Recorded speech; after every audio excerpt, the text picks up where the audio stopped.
Storm warning. Storm warning. Okay, tell the fans why we might rush out of here. Yeah. So yeah, if the episode just ends abruptly. Oh, we're starting now. Yeah. Okay. Just for the listeners, we are currently in a tornado warning, and it's getting pretty sketchy. Like we're getting notifications on our cell phones, on our computers. Like the powers that be are trying to tell us that we should. I mean, did it say anything to you guys in the text message, like look for cover or anything like that? It said, if you Christina Street, don't be filming podcasts. It says Environment Canada has issued a marine tornado warning. Ooh.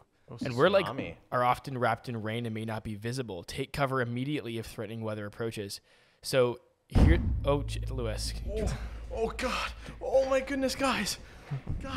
What the heck? This would be great. This would be great if we actually get sucked into one. Yeah. Well, you know what? The nice thing about our studio is we're about 20 feet away from a bank safe, and worst case scenario, we all go into the bank safe. And get locked in there forever. Don't close the door all the way. Just like it doesn't need to be sealed. It's not like there's like a nuclear bomb with like radioactive thing. We could close the door almost all the way closed, because if you close our safe door, you get stuck in there. Yeah. But it's a pretty legit bank safe. Like we could all fit in there pretty nicely. Yeah, that's claustrophobia. It is. No service in there. But we all just. But I also see giant metal beams above our heads that would fuck us up so bad. Yeah. In a tornado. So anyway, we're like right by the water. So I think a marine tornado, I assume, is like a tornado that's coming from the lake. I'm just using like common sense here. I could be completely wrong. So we're like minutes away from potentially death. Yeah. Any last word? Like imagine this. Imagine this is the last thing that anyone hears from us. Yep. Who do you want to shout out? Yves Cone. Really? Not your girlfriend or your family or anything? No. Yves Cone? Because Yves is the one watching this. So Yves, this is for you. This is the last one. The last dance. This is the last dance. So yeah, the podcast might end abruptly, guys. I don't think it will. I think we'll be okay, but it might end abruptly. Also, if we all die, who's uploading this? That's also a good question too. Shit. That's my last shout out. Is this backed up to the drive right now? It is. Okay, so we'll just. Someone will find it on the cloud. I'll just send a text right now to several family members, and one of them will avenge our death. Yeah. Find out. Storm's gonna give his crypto wallet key. he's gonna say, tell them, send that to me. I'll get that taken care of. Wow. Well, all right. Well, let's start off the episode, shall we? Sure. Do we need to tell anybody that we're starting, or they all know? They'll figure it out. They know. Okay. Yeah, we're starting a bit early too, so some of the staff are at the office. It's also freaking hot. Yeah. It's really warm. We almost canceled the podcast because of how warm it is. That's so weird. That's so privileged. Yeah. I gotta stall my little podcast because it's too hot. Well, you know what? I mean, not to go on a huge rant here, but I always thought about this when I was in Sri Lanka, when it's like so hot there, and you wonder, how much does the hot weather impact economic productivity? Because it's like hard to be productive all day when you're sweating. Yeah. When you're acclimatized to it. Even that, no, I see these guys working, and I mean, you can get some level of acclimatized, but at the end of the day, you're still in fucking 40-degree weather. Yeah. And they sweat and they get tired. I think hot weather makes people more tired as well. So, you kind of see it. Like they take huge long breaks. They're working really hard. They're sweating out there. And then you think about all the rich countries in the world. I mean, outside of maybe Australia, like they're all like, they got, some cooler weather. So. Yeah, I'm white as sour cream. So like anything like that's not air conditioning is mildly intrusive to me. Yeah. Cripplingly intrusive. Yeah, like a fly going around, that's enough for me to call it quits for a day, or hot weather, bothers the crap out of me. There's a whole brand on YouTube. It's called Seek Discomfort. It's like these guys called Yes Theory, and their whole thing's about like being able to like do things when you're uncomfortable. Okay. You should make your own brand called Seek Comfort. You're truly only productive when you're comfortable. Yeah. So stop seeking discomfort. Seek comfort. I tried working at an office job with one fly buzzing around, and see if I can do it. Impossible. Well, why don't you get started with the podcast here, guys? Absolutely. Welcome to the Fast Forward Podcast. I'm your co-host Lee. And I'm your co-host Lewis, and welcome to the fastest growing Canadian tech podcast of all time. in the universe. This week, we're going to be talking about subscription services from automakers and Walmart's new Play-in EV. Yeah, we're also going to be talking about AR hoodies. What on earth is that? We're going to be talking about TikTok, and we're going to go rewind back to the past again to the old computer days. Looking forward to that one, Lee. I'm very curious. Old computer days. Does it have anything to do with like Microsoft or Apple or? Microsoft, yeah. Oh shit. Yeah. So I'm looking forward to that. Roll the intro. You just did the intro to this.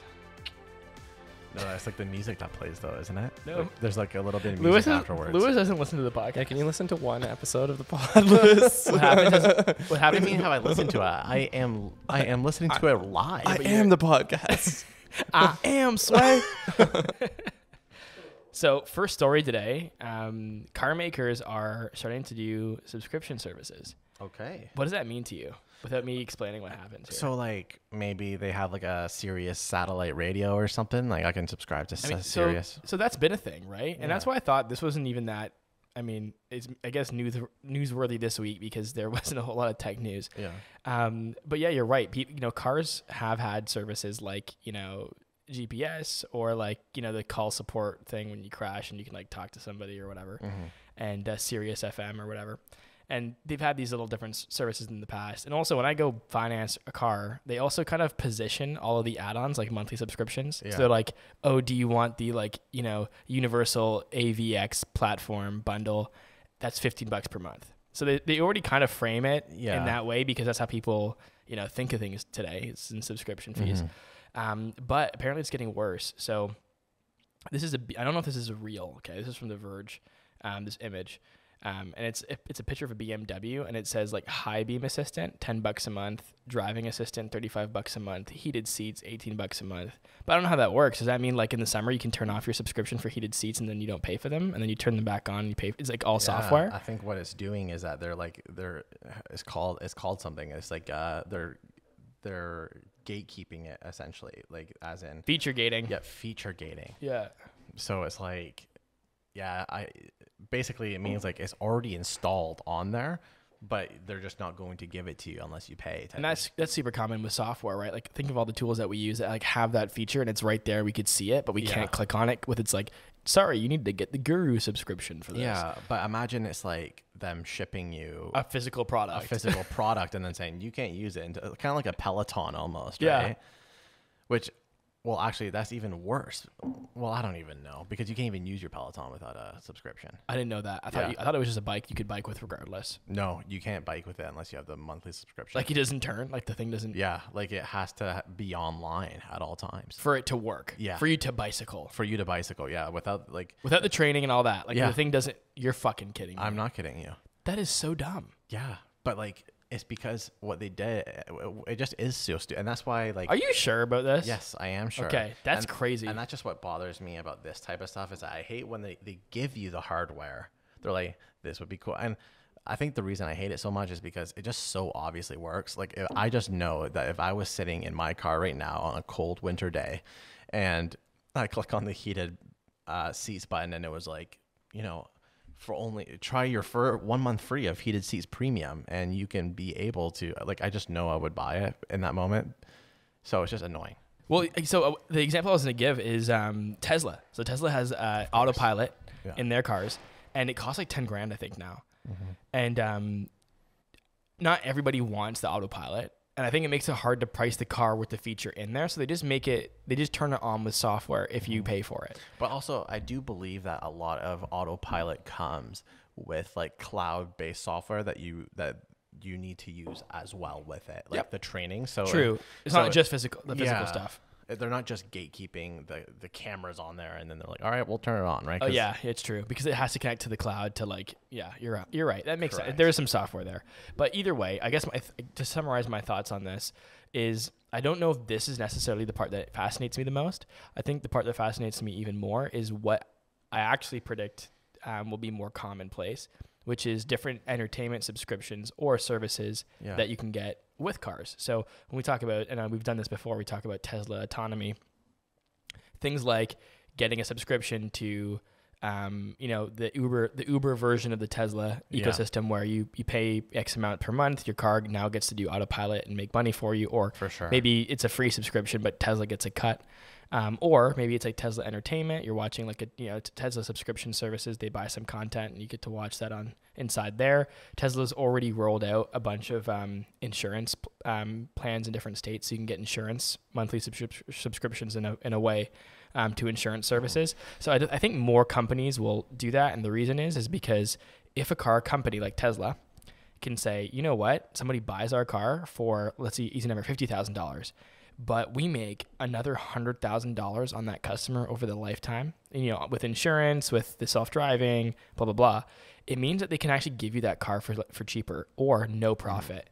And what that does is it makes other car companies struggle because they're going, well, shit, now Tesla doesn't need to make money on the car because they have all these other strategies to make money. So now we either have to lose money when we sell our cars, or we have to find other ways to make revenue. So it could be beneficial for everybody. Yeah, perhaps. Yeah, I just find that it's just anti-consumer when it's all being boiled down, like when you're feature gating things, so because at the end of the day it's providing an easier way for companies to make money. So again, $18 a month heated seats. Yeah, I don't like that either. So I don't mind, if I bought a Tesla, for example, and I could do everything that I wanted it to, like I could still use the tablet screen, I can still use all these features that makes me be able to drive the car, then them charging me $10 for Tesla Plus, which I can look at all the content I want to watch. I understand why that's a separate cost, because why, maybe I don't want that, right? But at the same time, they shouldn't just bundle it in for free. Yeah.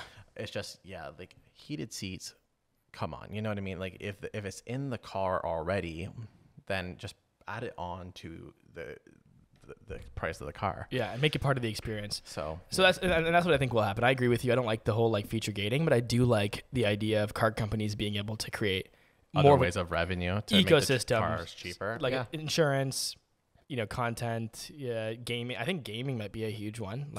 If your car's driving you around, grab the controller, play some games. Why not? I wonder how long that will be until we get to that level. 5 to 10 years? No, probably more than 10 years, I would say. You think so? Before, yeah. I don't think so. It's the technology is already there right now. It's just mostly the laws, legislation. Well, Tesla already has gaming in the Tesla. Yeah, but if you get caught by a cop doing that, you're screwed. No, but the passengers can game. So but what I mean is that the driver, right? Yeah. Where it's almost robo. So yeah. With time. I think less than 10, but we'll find out. Yeah, I think less than 10, because it's humans have trouble understanding exponential growth. It's really hard to understand and perceive. But I think in 10 years, we'll be 36, 37. Yeah. What do you think? How about this? AR cosmetics. How long do you think that'll take? AR cosmetics? On the car, you mean? On yourself. Oh. What do you mean by that? Can you expand? Where I can do cosmetic medicine? Yeah, so no, AR makeup? No, AR clothing.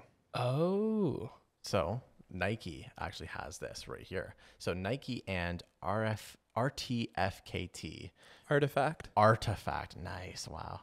So I think Nike purchased Artifact Studios, which is famous for making cosmetic items for avatars, as well as in the real world.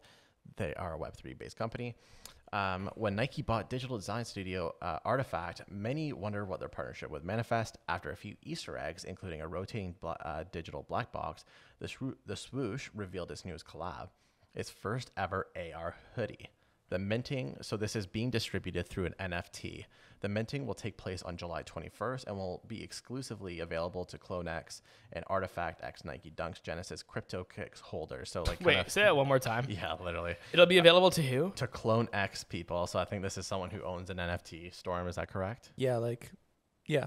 Yeah, okay. And then through Clone Artifact X Nike Dunks Genesis Crypto Kicks holders. So that's all one thing. Artifacts X Nike Dunks Genesis Crypto Kicks holders. So if I'm correct, Artifact is the company that made it. Nike Dunks is the Nike Dunks, right? The shoes. And then Genesis Crypto Kicks is kind of their Web3 brand, I believe. Okay. So just last week, Serena Williams received a Clone X from Artifact. Could this be a signal of a bigger partnership to come? So here's my thought on it. I tried to do some research on it, and there's not a lot. So right now it's being sold as an NFT, which eventually will get you linked to an actual sweater later on. So that sweater has a QR code on it where you can like scan it with some AR, and then you have like some sort of wings that is attached to it. So in AR, you can see me with like these metal wings. So wait. So in real life, you wear the sweater? Yes. And then if I have AR glasses, yes, correct. you're gonna have wings, You can look at me, and I have like a special feature on my sweater, and I can activate it, and you got shit. I got wings. Fuck. It's kind of cool, isn't it? Sick. Yeah. So part of me wonders why this is like. I wonder if, I mean, I guess the NFT is going to maybe kind of verify that you are the owner of that, right? It might just be a flex piece, which I'm sure it is. Artifact, I think they release really expensive stuff.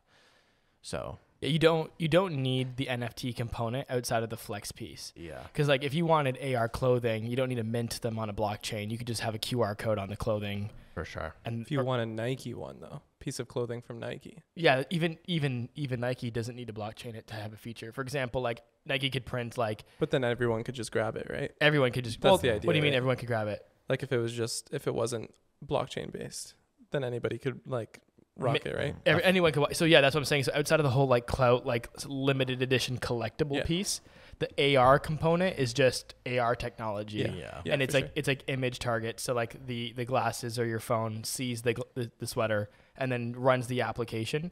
But then you can knock it off. Then you can have like a made in China version Yeah. where I think they'll find a way to like show who, like maybe when I am looking at the AR experience, it's saying like Leewardson's artifact Nike thing. That way it's like a flex piece on its own. Well, here, check this out. Imagine this sweater is like a huge clout piece. It's like a modern day like Louis Vuitton or whatever else, or Supreme, and it's like $3,000. And I try to rock like a fake one. Mine won't have the AR experience, or maybe it does, but it doesn't have the Nike.com domain authority. It's like loaded on another. And so if I want to see if someone's like capping, I can like check I can check it, and it's like, yo, this is not loading the right experience. You ever see that guy on TikTok where he's like, it's like, yo, that's a nice chain you got. He's like walking up to people in like an LA mall. It's like, yo, that's a nice chain you got. It's like, let me test it. And he has like a diamond tester. That's basically what you're going to be like. Yeah, just like pull out my phone, be like, hey, is this actually hosted on the Nike's blockchain? Is this What? I like how this is the issue that blockchain is solving right now. Yeah, people capping. People capping. Yeah. People are like, this is bigger than the internet. it's just making. It's replacing diamond testers. Yeah, man. it's just to dunk on the hype beasts, the phony hype beasts. No pun intended. But here's the thing: when you spend all that money on this shit, and then somebody like gets like Yeezy boosts from China for $4 that look like exactly like yours, that's got to be frustrating. That would be enough to motivate me to build new technology. Yeah. Yeah. So like other NFTs, this is going to be, they're planning on rolling out utilities such as token gated access to in-person events for holding the NFT as well. So building in more utility, and it usually ends up being an in-person event, but with deepfakes and everything like that, blockchain's kind of combating capping. Yeah. No Man, way. this is actually, you know what's pretty sweet? I didn't even realize this sweater has a QR code on it. Yeah, that's what I meant. Like it Yeah. literally has a QR code like on the front of it. Nuts. Comes with an NFC, which is a near field communication chip, enabling wireless communication between the hoodie and the digital asset. So sorry, there's an NFT on the NFC. Dude, Yeah. you know it'd be a crazy business idea? So you know name tags at conferences, everyone always gets name tags. Like when we went to YMS, we had like a little name, our company. For sure. Imagine like you have a conference and your attendees all get like a name tag, like a physical one that they can attach, but it has a QR code on it. And then like, and this is in the future when everyone has AR technology like on their faces, All their clout is showing up off their head. Yeah, like their like LinkedIn a Sims fall. character. Yeah, literally. That's what I'm saying. You walk around the event and people are like, see you, and they're like, oh, there's all his like related to the conference, his professional information. And then you could also be like, oh, I want to connect with them on LinkedIn. Boom, connected with them on LinkedIn. Like that'd be crazy. Dude, it's like the ultimate clout. Like that's literally putting a target on your head. Well, if you go to a conference, you don't have to flex anymore. You don't have to be like, hey guys, by the way, I'm a big deal. Come network with me, because like everyone's in the room. And they're like, yo, do you guys see who that is? I feel like that's how That guy has 4 $1 billion exits. I feel like that's how this is how you get clout chasers, and that puts a target on your head. Like, oh, that's the next victim of my prank. You know, like, oh, it's just a prank, bro. Type of pranks where I just smack you in the face. That's what's gonna happen next. Is like try and prank the most impressive person there. Yeah. But anyway, cool idea for conferences. It is a very cool idea. Yeah, connect your social media. We should definitely figure that out because that definitely. I mean, they would be easy to make. So basically, you have your attendees. They put in their information when they do the sign up, and then it generates them a unique name tag for the event. Yeah. And then have your like Facebook, Instagram, and TikTok up. But we're inventing technology that's not even necessary. Like no one even has glasses yet. You know? No one does. So this is a great example for timing. Yves Cohn is the only listener. So because he came in early, he's going to start this business, make $1 billion. Yeah, and then we expect at least a shout out. That's all we want when you are going to these conferences looking like a freaking G. Yves, yeah, honestly. But yeah, you like TikTok, Instagram, YouTube, all the social media. It just makes it so you don't have to search anymore, which a lot of Gen Zs are actually searching on TikTok now. What do you mean searching on TikTok? I use Google to search stuff. Well, it's actually funny. I use Bing. You use Bing? No, you do not. Bada bing, bada boom. All Italians have to. We're loyal to Bing. Bada bing, bada boom. So Gen Zs are shown to use TikTok as a better way to search for things like restaurants in Boston. This is believed to be because we can make easier decisions when presented with a 12-second video versus 140 million results on Google. Now, I actually 100% agree with this. So when we went to Boston, Lee, it's funny, it says, because that's a snippet from the article, but restaurants in Boston is something I actually did search up on TikTok because I find it a lot easier to be able to find real results than on Google. Google Maps is just like, I feel like the top is like by the SEO scrapers who are doing stuff like TripAdvisor. Notice how every time you search up restaurants in blank, it's always TripAdvisor. 15 of the best 2020. It's just TripAdvisor, and it sucks. So that's why I love TikTok, because I get more real results. Interesting. And so, however, this isn't necessarily too harmful for Google because right now for a while now, Google has been constantly facing antitrust laws about having no competitors. Monopoly, exactly. So this is kind of so this statistic is making it easier for people to see that they're not the true monopoly that they are. And I just wrote here, is short form video content going to be the new way to discover things? What do you guys think?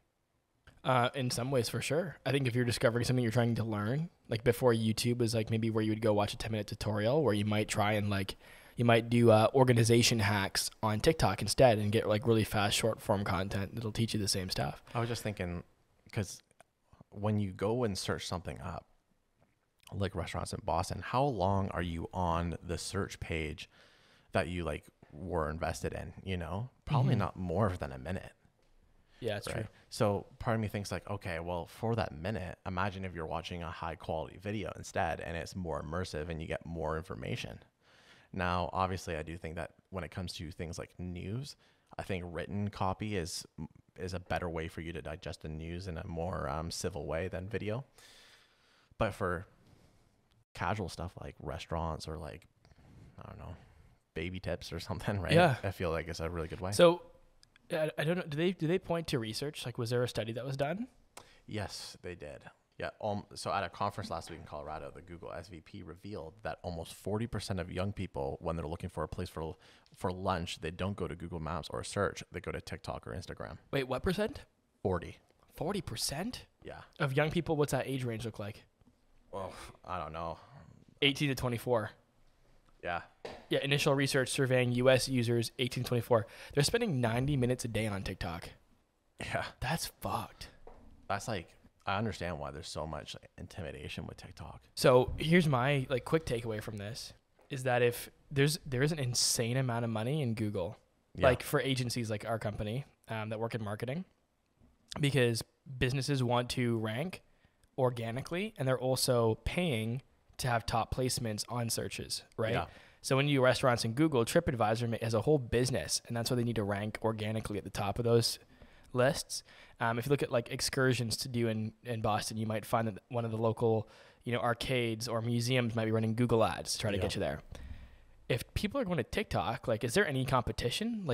Is there a business opportunity to just work with businesses and organizations and be like, hey, we know that 40% of young people are using TikTok to find out where to eat in Boston. We're going to make your Boston restaurant 100 pieces of content over the next 2 years. Yeah. So that you just steamroll TikTok for, you know what I mean? Like, Absolutely.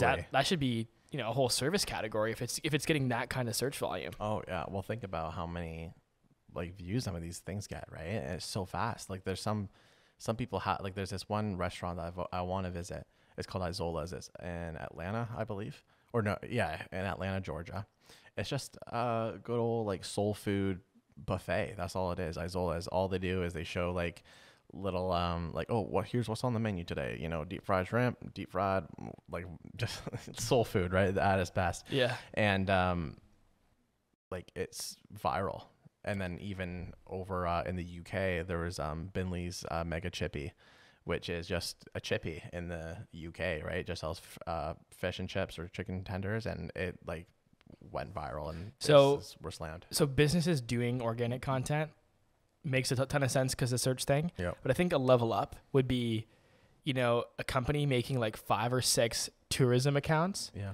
And then traveling to restaurants in different areas. Like let's say, just for an example, go to Detroit, go to a bunch of pizza places, a bunch of other restaurants, whatever. Film a bunch of different styles of content, and then on these like 5-6 pages, post content, and then just build up a following. So people that are interested in like places to eat, places to explore, blah blah blah. Think about Instagram. Instagram has this now. These like travel pages. Yeah. Right. So they actually just released a feature too. Have you seen that? The map feature. On TikTok, on Instagram? Instagram. No, I didn't see that. It's like a map. You get like, you know, remember with what is it called? Remember with Snap Maps? Yeah. You can see where people took photos? I think, well, no, but specifically where businesses are in their Instagram pages. Oh shit. Yeah. Oh shit. So you can see there, like, you know, if you're downtown looking at restaurants, you can just check everyone's feed and see like, yeah.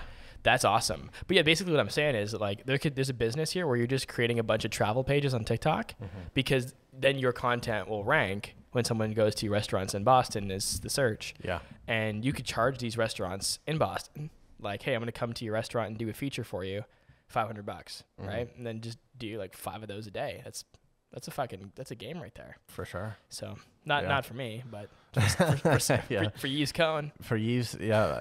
They have like Blog TO. Have you guys ever seen that? Yep. Yeah. Blog And their TO. Instagram page is great. Like when I'm in Toronto area, it's like, what are we going to do this weekend? Blog TO is the best. Yeah. Yeah. And they show like this ice cream place that you never would have heard of. That's a hole in the wall.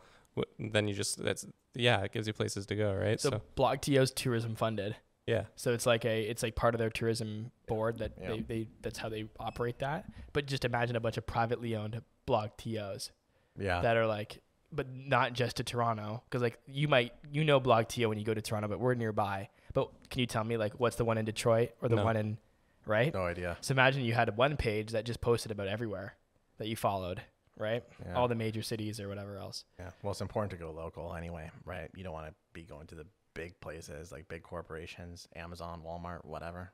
Yeah, the big companies like Walmart, they're just taking over. You know, recently they actually, one of their decisions sent a stock through the moon, up 53% on this news. News itself. That's the only stock that's going to the moon right now. Yeah.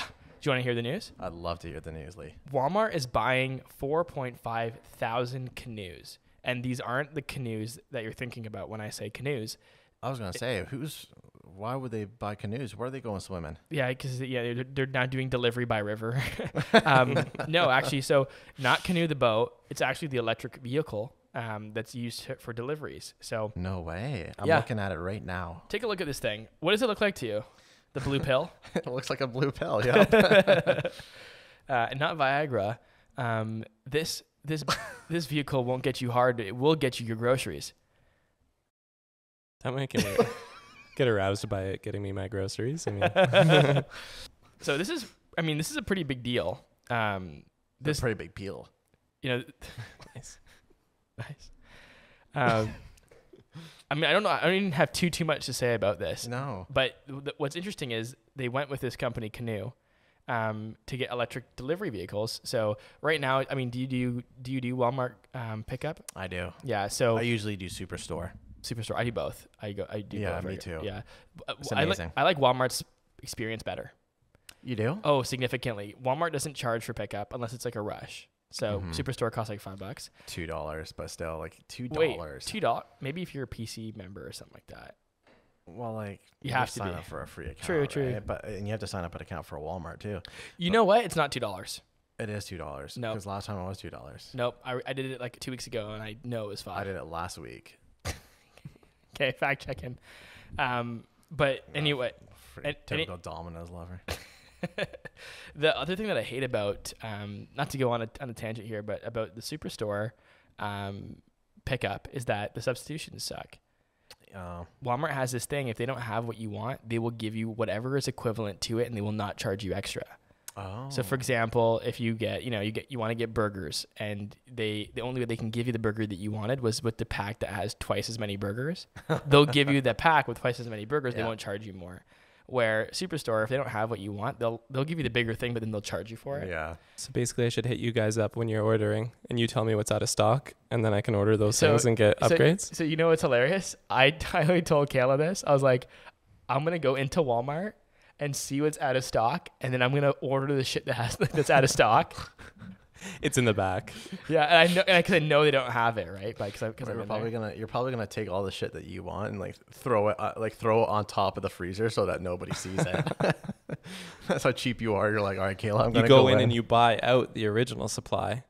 Then you get the cheaper supply and you sell it all at an average in the middle. So this is the third business idea that you get if you listen to this podcast. So I guess the reason why, Louis, we saw different prices is because it's $5 on the weekend and it's $3 during the week.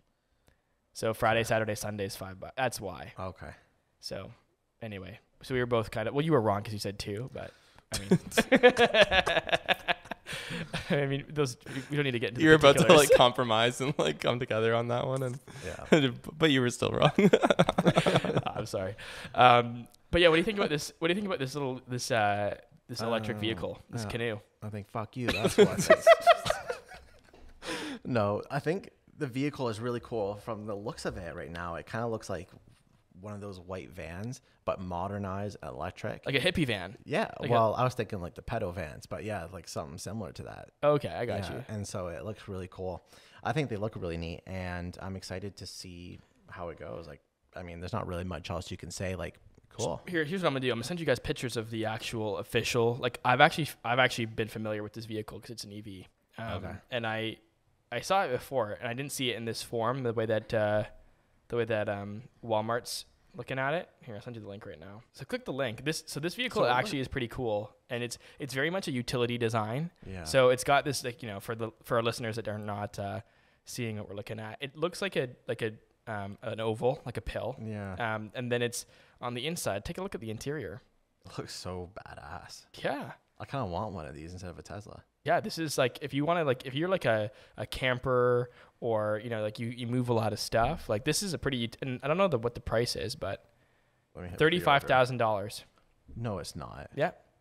This thing is $35,000. Yeah, USD for the base tier. That's not bad at all. Because it's utility. It's just very, like, it's not. There's but not to unlock the EV, it's a subscription service. You have to.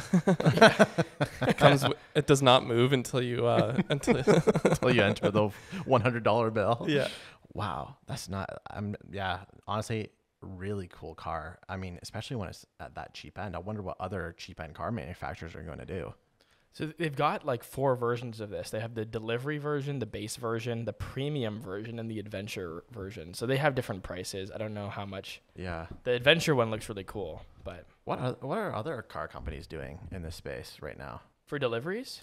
No, just like in terms of EVs. Actually, this really cool, really cool story. I don't want to, take us off track here, but you guys know Hyundai, right? The company Hyundai?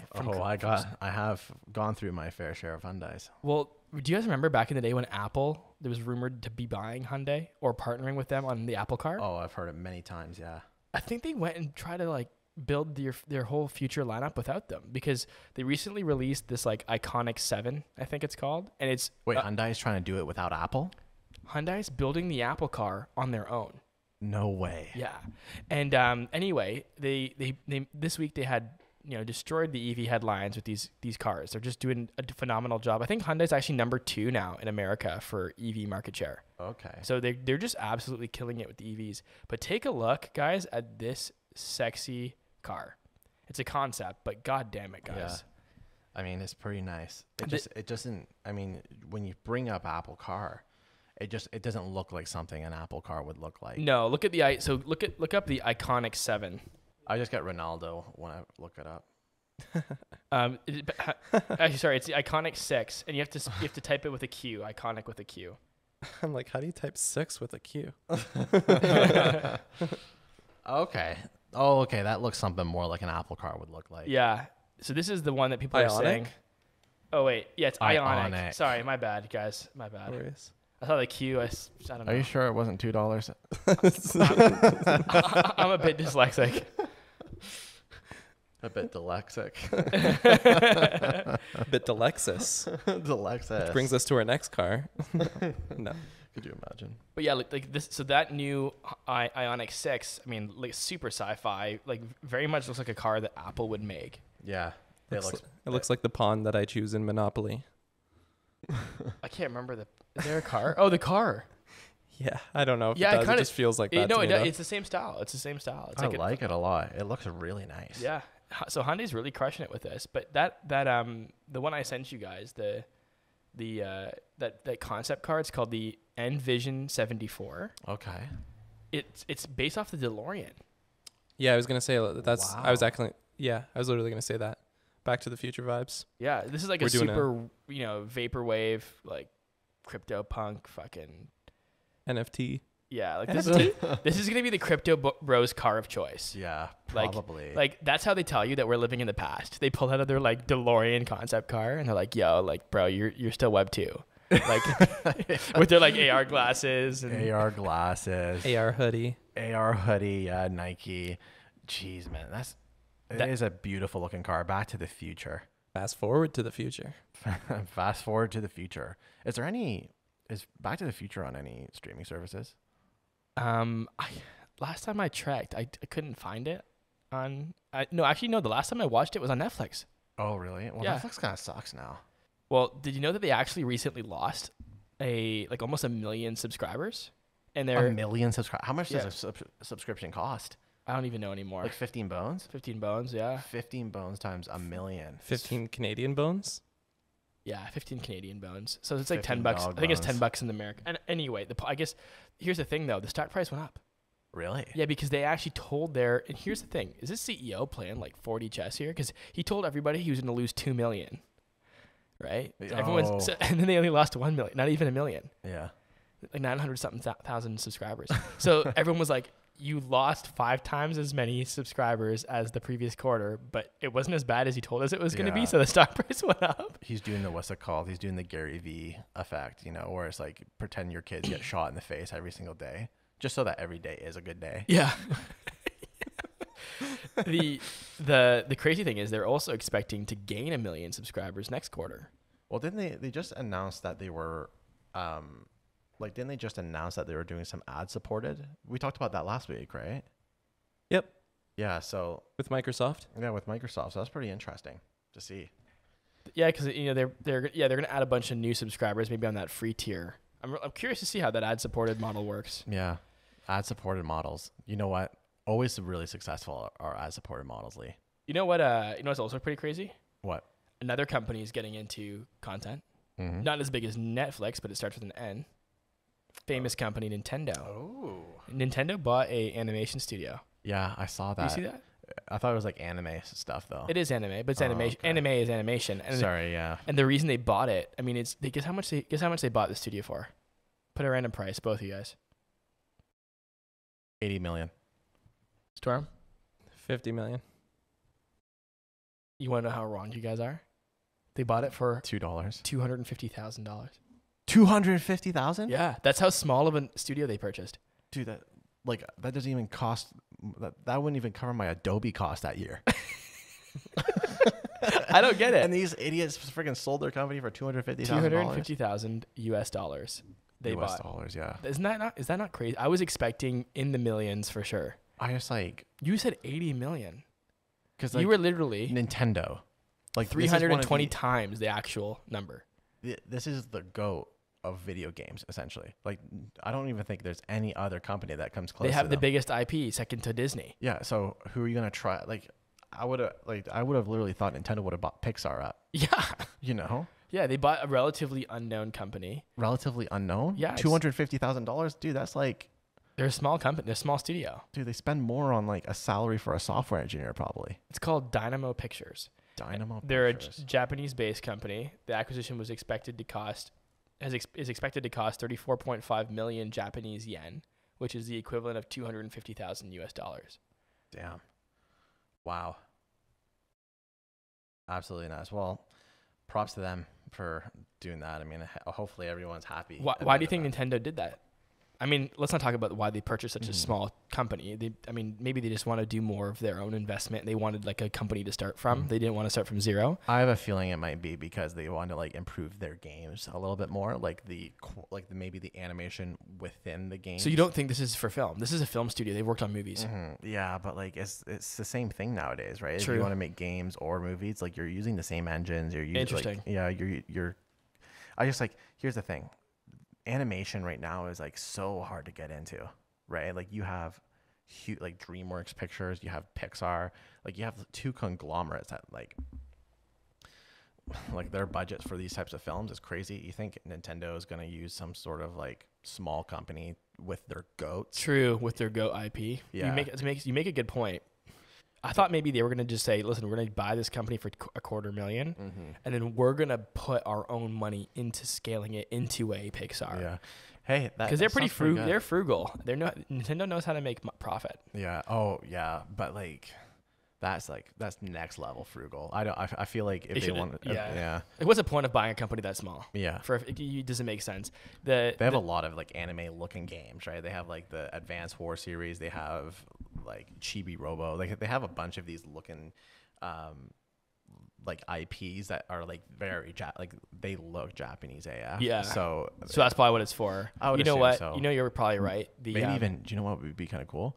Putting it onto YouTube. Like making like content for YouTube. Yeah, hold on. Let's see if they said something. It helped. So the company produced the Peakman short movies. Isn't the Peakman? Is that in the game? Pikmin, yeah, that's a game. Yeah. So okay. So they've worked on content about games before. Yeah, I'm just thinking like it would be cool if they could like make like smaller content. So maybe advertising on TikTok or advertising on YouTube. Yeah, advertising on YouTube is huge right now. And it's always been. And it's going to double down because Shopify and YouTube have a partnership now. Like Shopify and Facebook's partnership? Yeah. Like with the social tagging? It's going to be even crazier because you can buy products directly from YouTube now. Like without leaving YouTube? Yeah. Oh my God. So, well, I think you'll leave YouTube, but it's kind of like replacing the click my link in the description type of stuff. Okay. Right? There's not like a checkout on YouTube. No. That would be crazy. Imagine a modal that popped up and you just did it right there. Well, click on that link I posted on my thread here, but YouTube and Shopify have a partnership where you display your Shopify products as little widgets on your live streams and your videos. This can make it a much better experience than, say, link in the description. It also gives a creators much easier way to monetize their products. So we already know that Shopify is like huge for like selling your merchandise if you're a small creator or even a big creator, right? But it's crazy because imagine as you watch the video and someone's like, here, check out the MKBHD merch, whatever.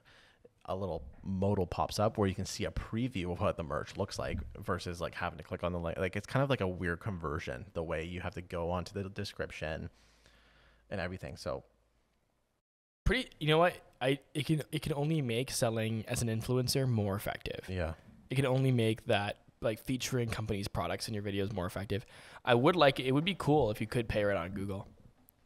Yeah. I think Instagram on did something YouTube, like you that. mean? On YouTube, yeah. Mm-hmm. There is a chat. Like the thing is, it's pretty vague, and I wasn't able to look at it because this is new.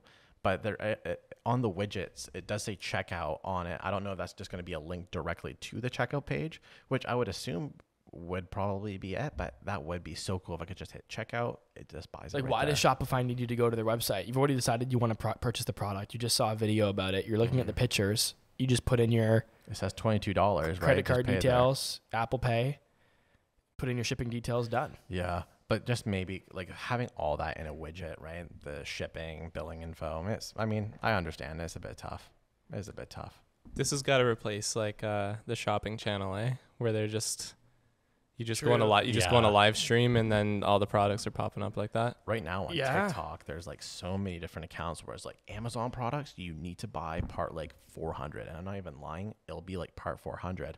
Damn. And it's because they're like little gadgets that like these little Amazon gadgets are like really interesting. Like it'll be some sort of like Random like kitchen thing that like something that just doesn't, and it's kind of satisfying to look at. like something that skins a kiwi or something. Like you would buy a whole apparatus that would take up a cubic foot in your house to skin kiwi. Yeah. Only like Asians would do that shit. Have you seen these like these Koreans that have their smart homes in Korea? Yeah. They're so fucking crazy, dude. Yeah. Makes me like hate my life. I here. know. It's like why do I live like a fucking peasant? Like why do I use a knife to like cut an avocado when there's like a tool that will like skin it? It will like cut them into like even slices for me and remove the pit all in one. And here's the craziest part. They're living in these homes that have like significantly smaller square footage.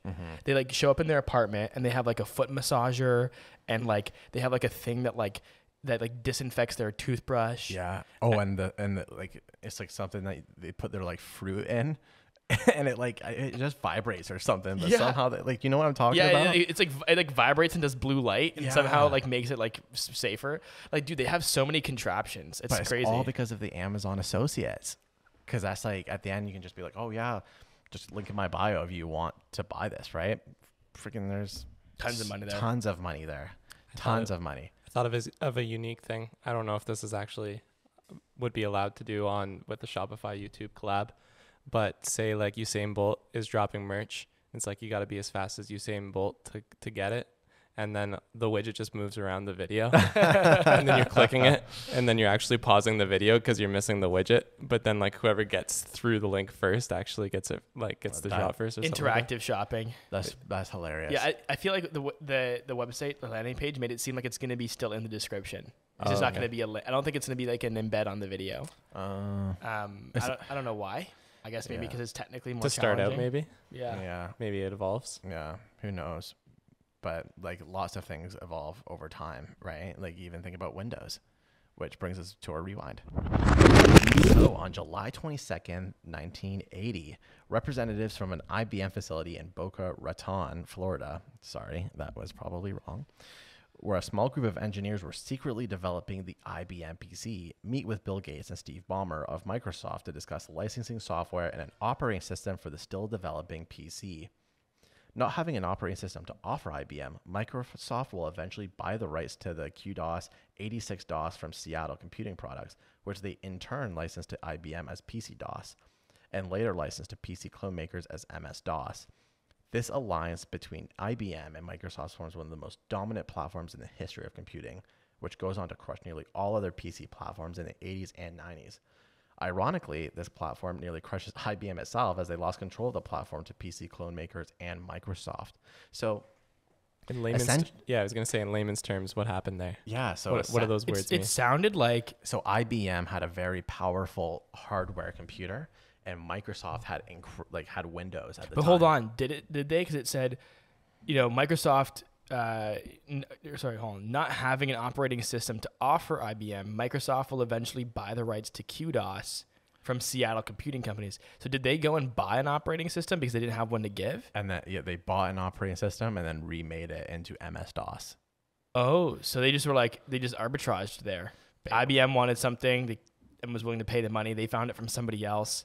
Yeah, and sold it for a profit. Yeah, and then built on it with the investment. Built on it with Microsoft. Yeah. So damn, what a freaking Bill Gates is this. Oh, I mean, he acts all nice now with his grandpa bod and shit, but he's a shark when he. Oh, dude, he literally was like the first one. Like you see all these like antitrust laws that are happening right now in tech. It's like baby stuff now. Like right back in the day, Microsoft was literally. He was the OG. He was the OG, like monopoly, like Zuckerberg. Yeah. So. Yeah, I mean, it's kind of crazy to think because now we have a couple of operating systems. Well, only like two or three. Right? I mean, really only two. Well, what's the third one? I was saying Chrome OS, but you might be right. Like Chrome OS is still not like crazy. I don't know how many people use. I mean, if you look at market share, it's Windows is the vast majority. Yeah. Second to that would be Apple, and I think Chrome OS is like. I mean, maybe if you include like school computers, like for kids that are like 5 and 6 and shit like that, like it just really shows how Microsoft is so dominant. They can update your OS without your consent and still like dominate market share. Yeah, dude, Microsoft can just suck. And what is your alternative? Your alternative is a fucking dumpster fucking Chromebook or an expensive Apple computer that gets you more girls probably. And a lot. Mac has its issues too. Windows 11, I would say, is better than Mac OS. So here's the market share. I looked it up. So Windows 87.56%, so 87%. Makes sense. Mac OS almost 10%. Yeah. Linux is 2.35. I'm surprised that's even that much. And Chrome is not even 0.5%. No way. Yeah. So Linux is significantly more than Chrome OS. Because I know like almost every single computer like in servers is Linux. Almost every single one. But like operating system Linux is like completely different. Like that's rest in peace to anything there. But so I mean, Windows still super dominant market share. Like I mean, Windows is honestly one of the GOAT companies, man. Yeah, and they're safe. Super I feel safe. like no matter what, they're always doing amazing stuff. I know this is not on our list of stories today, but they also recently released their a whole bunch of new stuff for Teams. Teams. Yeah, they recently released a bunch of stuff for like employee engagement and hybrid work. Oh, okay. Yeah, and like Microsoft 365 is just like so comprehensive. It's like it's funny how Slack was in it. So sorry, I haven't seen this update. So do you know much about it, Lee? Yeah, I read it in the news this morning. Hold on. So Microsoft new Teams. MS 365 features. They're pretty cool. Like they have It's weird hearing Lee pump up a company that's not Apple. I know, with or this stuff. Tesla, yeah. Yeah. Like, dude, get the hell out of whoever you are. Yeah. Who is this? I've been caught. The CEO I was on YouTube and the CEO I watched the demo. I don't know. I mean, at a high level, the new features are basically ways for you to engage your employees, like knowledge bases and remote work, and a bunch of new tools for like conferencing. So like on the TV, you have like all the virtual people's faces at the bottom, but then you have like the whiteboard. Even things like live Excel. So if I'm doing a presentation and I'm showing you guys a PowerPoint with a spreadsheet, you guys can be like, oh, like let's meet you, and you can start changing shit in a Teams meeting in my spreadsheet. Oh, that's awesome. So like super collaborative integration between the Microsoft Teams meetings, the presentation software, the Excel spreadsheets and documents. It's hilarious because think about how much these boring office tools that feel like they aren't changing in so long are evolving. Like I remember when Slack came about, like when we first started the business, right? Slack was kind of popping off. It was like the cool new thing. Mm-hmm. Slack has barely innovated over the last little bit. I know. Slacking? It's been slacking. Yeah, literally. Microsoft Teams doing these crazy updates. And like, I gotta admit too, I feel like Google's kind of slacking with its Office. Oh, it's updates as Workspace. well. It is. Yeah. Yeah, it is. They are slacking. But Microsoft has been consistent, and more of our clients are moving to Microsoft or like being forced to use They seem to not like being on it. All of them are always like, oh, we have to use Microsoft 365. But it means the owners are the executives are making those decisions. Yeah. But who what other alternative I mean, are we really ever going to love using Office software? You know what I mean? Yeah, and you know what? I don't like Google Sheets. Neither do I. The interesting thing about B2B software, or B2B services, for the longest time I was like, why is B2B so big, business to business? Because they're just helping each other do business for customers, right? How is there more money almost in helping businesses do business than do you know what I mean? Yeah. And what I thought about was, well, think about Microsoft 365. So Microsoft's like their Office tools. Yeah. They help like 80% of the world's office, based companies operate. Yeah.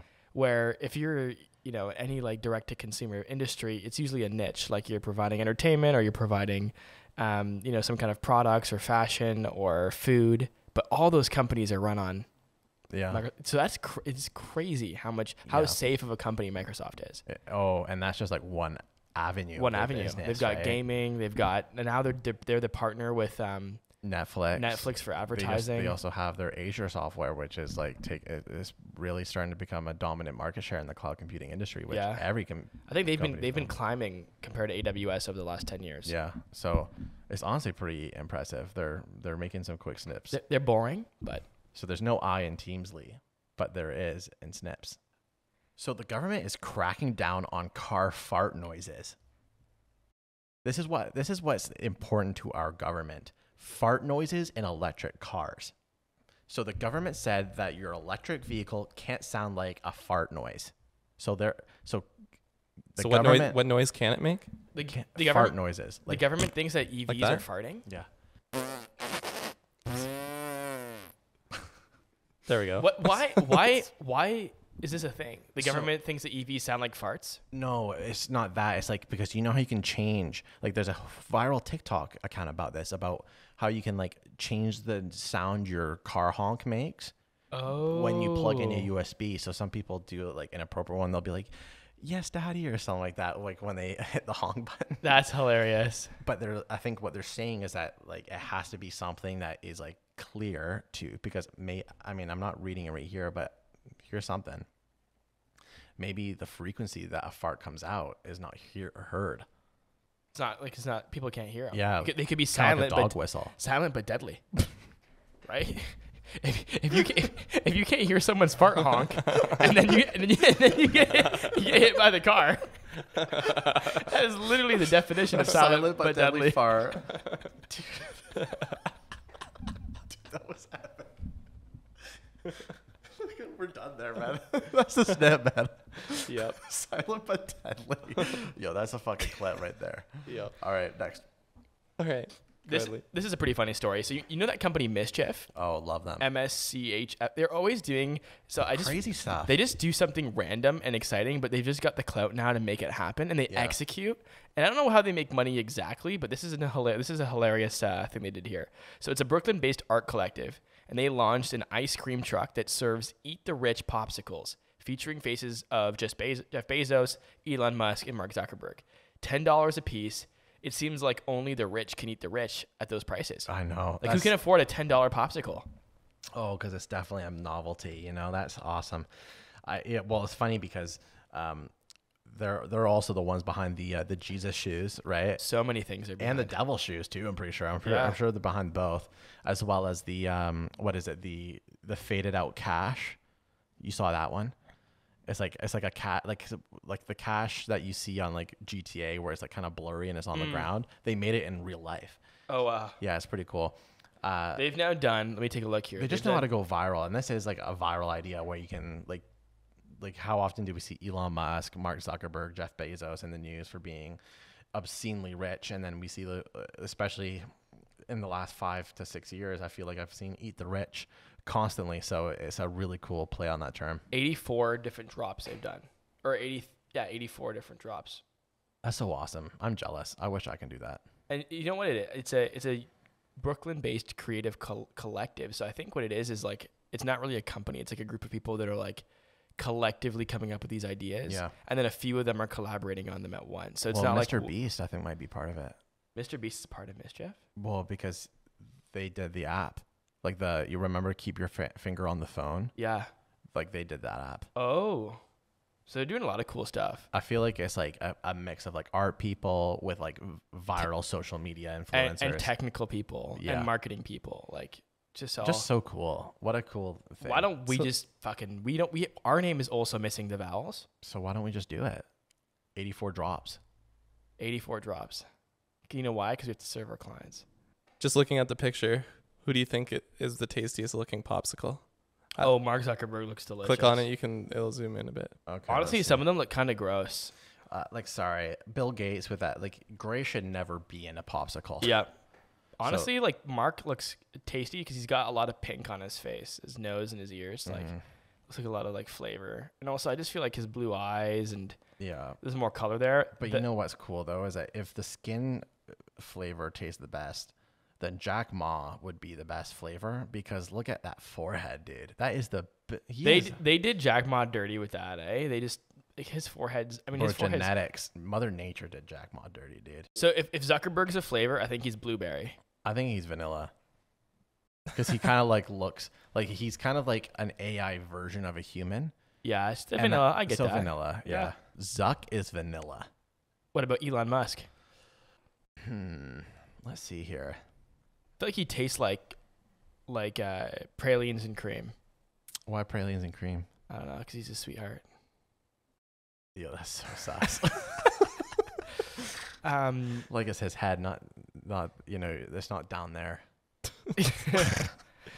Elon's got to be electric lemonade. Yeah. Oh, wow. Electric lemonade flavor. That's good. I'm not going to say anything. That's on point. How about Bill Gates? What does he taste like? Ass. Like ass? Did you say ass? Ass. I was going to say he might taste like COVID-19 maybe. So no taste? Yeah. Yeah, actually, yeah. You taste it. You can't taste anything because COVID has a symptom where you can't taste anything. Bill Gates. That's probably the gray part of it, to be honest, yeah, right? the blandness. Yeah. How about Jeff Bezos? Jeff Bezos. It'd probably be prime. You know what? Jeff Bezos is fruit punch because he's everything from A to Z, right? Oh, I love that, dude. Yeah, That was good. Lots of flavor there. That's good. How about Jack Ma? Mandarin. He probably tastes like you know that flavor. You know when you go to the Chinese Why? restaurant? I just got that now. I was like, Mandarin the language? You meant Mandarin the fruit. That's a good one. I was saying, those Chinese restaurant green candies they give you? Oh, yeah. That's the flavor of Jack Ma. Yeah. The little green, I don't know what the flavor is, but. Yeah. And now each of you say which founder you would like to lick. Like based on the popsicle? Well, no. On the flavor that you gave and the We look all of know, them. We and all know what who's your the answer tastiest. is. I think Jeff Bezos would taste the best fruit punch. No, you Electric. wanna No, I like you wanna- lemonade. Yeah, I want like. to lick Elon Musk. You wish the popsicle went all the way down to his feet. If you So want me, can if lick you want me every just to part say of it, I would lick the electric lemonade flavor off of Elon Musk's face I'll choose Jack Ma. for the Mandarin flavor. Mandarin flavor, I love it. And I love big shipments. So I'll take that one. Cool. I think that's going to be a good one. Cool. Amazon is rolling out their drone delivery now. So I'm excited for that, Lee. So here's what Amazon delivery robots are capable of. 5 pounds weight cap, an altitude of 400 feet, and a speed of 50 miles per hour. So, yeah. What do you think, Lee? I mean, we talked about this recently, about what's going on with Amazon, what's up with their drone program. I think they're just kind of starting to release them now. Like beforehand, it was just kind of all speculation, and now we're vibing. So what's the payload like? They can 5 pounds. 5 pounds. I mean, I guess it depends on how much it's going to cost for delivery. Like, is an Amazon drone delivery like $1, $2, $5? Not sure, but I think like there's always going to be a use case where it's like if I can get it now, oh yeah, I'll pay for it. How many times have you been like, I need just like this one random little thing, and then you have to go all the way to Walmart to get that thing? Oh, it's horrible. I'd rather just pay that time. I paid $10 on a $2 item just to get that right now. For the convenience? Yeah. Imagine you're like at a party and you forgot the chase for your drink, for your cocktail. Dude, so prime. Yeah, Amazon Prime ships you with a drone to the backyard. And not only for $5, you get that convenience, but also everyone thinks you're cool as shit. Yeah. Because you just had a drone deliver your Pepsi. Do you know what I'm looking forward to? What? The like Amazon drone trolling that's gonna happen on YouTube. Oh, like, yeah. So many of them are gonna get murked. Yeah. People are there's gonna be like kids that start whole YouTube channels where they just go and hunt Amazon drones in their neighborhood and then like and steal the loot, Actually, that's what you were saying. It's like we actually joked about that. like Fortnite, like where you just like shoot it out of the sky. What do we got in here? Oh shit, tampons. Okay, let's keep looking. There's that drop. Oh man, that's good. Yeah, that was from the episode that died on us. So we can definitely reuse that. So those jokes never made it to the public. Yep. All right. And then finally, on the Snip side, I was just going to talk to you guys about Dall-e too, because we had a TikTok about it. We talked about it before, and now someone in our office had access to Dall-e too, which was pretty cool. I wanted to talk about that. But first, when I applied for it, I thought it was pretty funny that as you're filling out the application, it makes you check a box that says I'm not a robot, the reCAPTCHA, which I thought was hilarious for Dall-e 2 to do. To question us, like, are you a robot? Like, you're a robot, bro. You are. Yeah, you click I'm not a robot, and it's like, well, you have to be a robot to answer. Yeah, it's the opposite for Dall-e 2. But from seeing Jack in our office's creations, what do you think of the new software that way? It's crazy. I think they did an amazing job. First of all, the technology, the AI is so cool. I also love the user interface that they made for it too. So clean. Yeah, it's scary. Yeah. They're rolling it out. There's no commercial use. I think there wasn't before. No. I think they're rolling that out too with licensing. But yeah, Jack got access to it. I think we all signed up, but he got access first for whatever reason. Privileged. Yeah. But anyway, the stuff that he came up with, he actually created a bunch of content about us at the office. And I don't know if we can share them because I think the way he generated them was like with some pretty stereotypical language. Yeah. But that's the only way to get Dall-e to do like, Asian guy with camera. You kind of have to. But I was like super impressed. It's worrisome about people's jobs in the creative field because it's like, I understand that when you zoom in on them, they kind of look a little bit weird a lot of the time. But that's just right now, right? It still has room to grow. So yeah.